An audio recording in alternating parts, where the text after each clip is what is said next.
I'm Sonali Vidhati, working as a assistant professor in Kekeva College of Food Technology. Now I am going to explain the topic MATLAB. First of all, we will discuss what is MATLAB. Generally, MATLAB is used to solve the mathematical operation. It is widely used in all areas of applied mathematics, in education and research at university and in the industry. MATLAB stands for Matrix Laboratory, and the software is built up around vectors and matrices. This makes the software particularly used for the linear algebra. But MATLAB is also a great tool for solving algebraic and differential equation and for numerical integration. It is also used for 2D and 3D. It is also programming language and one of the easiest programming language for writing mathematical programs. Let us we discuss the useful functions in MATLAB. For addition, subtraction, multiplication and division, the normal command MATLAB commands are used, that is plus, minus, multiplication and division. For absolute values, ABS used, square root, SQRT function is used. For exponential, EXP function is used. For logarithmic, log function used.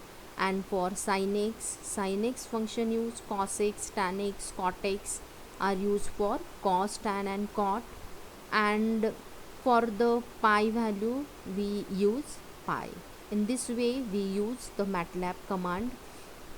Then we move to the Fluent software. Fluent is the general name for collection of computational fluid dynamics, that is CFD programs.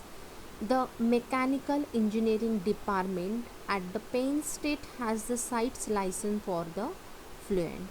Fluent is the CFD solver which can handle both structured grids, that is rectangular grids with clearly defined node indices, and the unstructured grids. Unstructured grids are generally of triangular nature but can also be rectangular. In 3D problem, unstructured grids can consist of the tetrahedral, rectangular boxes and prisms. Gambit software. Gambit is a geometry and mesh generation software for computational fluid dynamics and analysis. So, Gambit has the single interface for geometry creation and meshing that brings together several pre-processing technologies in one environment. So, in this lecture, we will discuss what is MATLAB, commands used in MATLAB, then what is Fluent software and what is Gambit software. Thank you.